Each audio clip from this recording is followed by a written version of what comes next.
think it was 2 days later. I'm walking on the same road, Colorado Tim, and I get bit by a rattlesnake. Sends me to the hospital. I called dispatch. I asked, am I going to die? The voice on the end of the phone says, I don't know. And darkness started to come in from the edges of my awareness.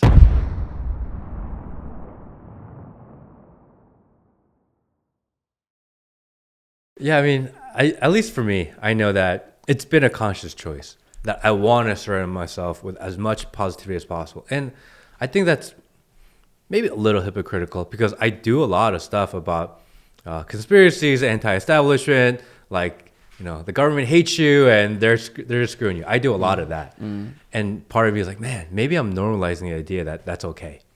Because if you talk about it over and over again, then people are like, okay, like that's just how life is. How does it feel when you are researching those kind of topics? I hate politics so much. I hate the establishment so much because I feel like there are so many ways that they can help you, and for their own benefit, their own selfish greed, their own pursuit of power and control, that they take advantage of the population. And I think that's horrible. I think people need to be more aware of what the world is like, because I think we're at the precipice of revival in this country. I really do believe that. I think so too. I think revival takes three components to revival. So first is intellectual. You have to know cognitively that something is wrong in society, that they're screwing you, You just have to know in your brain. And the second part is emotional. You have to have an emotional connection to it. So I'm either mad, I'm angry, I'm sad, whatever it is, I can feel the injustice. And then once you hit 1 and 2, then the third is, okay, then what are you going to do about it? I think we're right in the between of number 2 and number 3, where people are starting to feel that something's not right. And people are starting to turn. Over the last year, the amount of people that have wanted to have conversations with me about faith is through the roof. And I'm not a faith-based podcast. I'm not one that's going like, oh yeah, read more Bible. Yeah. Just not what I typically do. But as I personally embrace it, without even talking about it, people start bringing it to me. Yeah, you're attracting it. The amount of people that DM me Bible verses on a regular basis, and I don't know if you feel it, it's gone up like exponentially. Out of nowhere, people are like, Matt, I read this verse today, and I think it'd be good for you. And they'll send it to me. I don't even know who you are.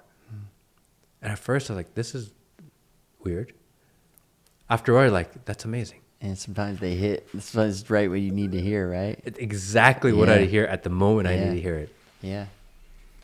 You know, and I think I can feel that happening, you know, throughout all of society, all over the world. I can feel that, you know, so I find hope there. I think we're at that precipice of people are waking up, that it's not just a left versus right or it's a political thing. Actually, we're in this war of good versus evil.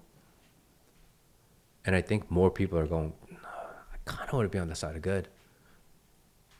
Yeah, I hope you're right, man. I think so. I don't know if it's so surreal to zoom out that far and go, it is a struggle of good and evil being played out on this large scale. And also, for me, it's always hard to divorce what's happening in society from my experience with society. Because, you know, I care about faith, I care about health, I care about service, I care about fun, care about family, care about my girl. And so the people around me, tend to reflect that. But it's easy for me to go, oh man, there's a societal trend towards people caring more about that. Yeah. And it's like, no, just my community around. So it's always hard for me. That was a trip when I walked across America. Yeah. Because before I walked, I lived my whole life in cities or suburbs of cities. And you find out pretty quickly on that journey that cities are actually very small. They're very dense concentrations of the population. So there's millions of people in them. But spatially, they're small. Like you can walk across one in a day. And so I walked for over 180 days. I can't remember exactly how many days, but 6 months and 3 days. And 3 to 5 of those days were in cities or suburbs. The rest was all in the other spaces, which at first I started to call the in-betweens, and then I realized these aren't in-betweens. You know? The cities are actually between. Yeah, or not. You know, it's all just here, right? It's all just here. And I found this is a different way of life, different I'm not saying better or worse, but time moved differently. People have children younger in those rural areas. They get married younger. Because there's less people, there's more human connection. You know, you would never walk by someone on a road in one of these small towns and not acknowledge them. But if you're in a big city, you walk by 1,000 people, and because you're not going to say hi to every single person who walks by you in New York City. You know, it'd be insane. So it's different ways of life that sometimes we just have no concept of how other people are living. When you walked for 6 months and 3 days, how'd you occupy your time? Walking. No, at first I distracted myself a lot. That's the truth. So at first I was on my phone. It was actually embarrassing. So I was on my phone, I'm listening to stuff, and I was blabbering a lot with my buddies and my earphones in. And in Pennsylvania, I realized this is stupid. I'm walking across America, but I might as well be in West Hollywood on a couch because I'm just staring at this thing. On a treadmill. Yeah. So, like, this is stupid. I'm doing the coolest thing in my life, and I'm actually missing it. So then I said, I'm going to not look at my phone or use my phone the first 8 miles every day. I get up, and I do walking meditation as taught by Thich Nhat Hanh. And I sort of felt really proud of myself. And I walked from Pennsylvania to Colorado like that. And I met a guy named Stevie between La Junta and Walsenburg, Colorado, on Colorado 10. And Stevie was running across America the opposite direction. So we intersected. And Stevie said to me, he goes, so... he asked me the same question you just asked me. What do you do with your phone? I go, very proudly, I said, well, you'd be pleased to know I do not use my phone for the first 8 miles every day. And I practice walking meditation. And I said, what about you? And he goes, oh, I didn't bring headphones. He goes, I look at my phone if I'm lost or something. But other than that, I don't use the phone. I said, what? I go, how's that been for you? How's that been for you? He goes, the first month of my journey, because he started running in San Francisco, and I caught him in Colorado. So he was about 1,000 miles already in. 1,000 miles is a lot. A marathon is 26 miles. Yeah. This guy had run 1,000 miles. Yeah. He was running 40 miles a day. Right?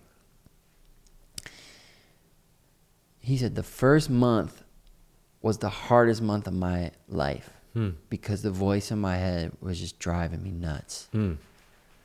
But after that, something clicked, something shifted in me, and I found a peace that you cannot imagine.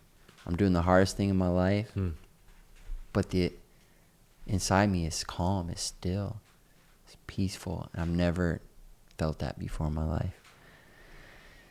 I think it was 2 days later, I'm walking on the same road, Colorado 10, and I get bit by a rattlesnake. Sends me to the hospital.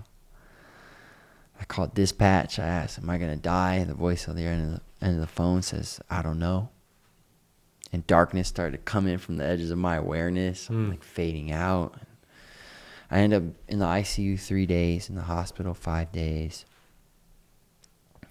And then I went home because I couldn't walk. I had a walker. I went from walking 24 miles a day till I couldn't walk at all. So I go home, and then I start to get better, which part of me didn't want to get better. Because I was getting a ton of attention for being hurt. So, it feels good. Yeah, before the Walk Across America, I was this pop star, and my whole life was about getting more famous. I walk across America to try to leave that way of living behind. I get bit by a snake, and the story gets picked up by the news and everything, and I'm getting more famous than I ever got from being hurt. So part of me wanted to stay hurt. Because it equated being hurt with getting fame and attention. So I had to create a vision of myself that was going to get me back on the road. So I said, I want to go back. And I got 1,000 more miles to walk. And I'm scared. And I don't want to because it hurts. And I almost get hit by a car every day. And there's snakes on the road. And it's hot, and my body felt horrible, walking across America. So I got to give myself a reason to want to go back other than just finishing, because that wasn't enough. It didn't excite me. So I said, when I go back, I'm going to go back like Stevie. I said, no masturbation, no phone, unless I need directions while I walk. And that's how I'll do my last $1,000. And no more guests. Because I used to have people, I said fans could walk with me if they found me. But I didn't want them to get hurt. Yeah. So, because you had been through it. No more masturbation, no phone, no fans, just me alone. And I went back, and after a day, 2 days, a week, 2 weeks, really, he was right about a month. I started to experience what he was describing. It's calm. It's peace and a clarity. Not saying everything went right, but if something was off, I knew that I'd address it. Everything was clear. So yeah, that was it. I couldn't remember what your question was. Well, I'm thinking about how'd you pass the time? That's what you asked me. How'd you pass it? Yeah.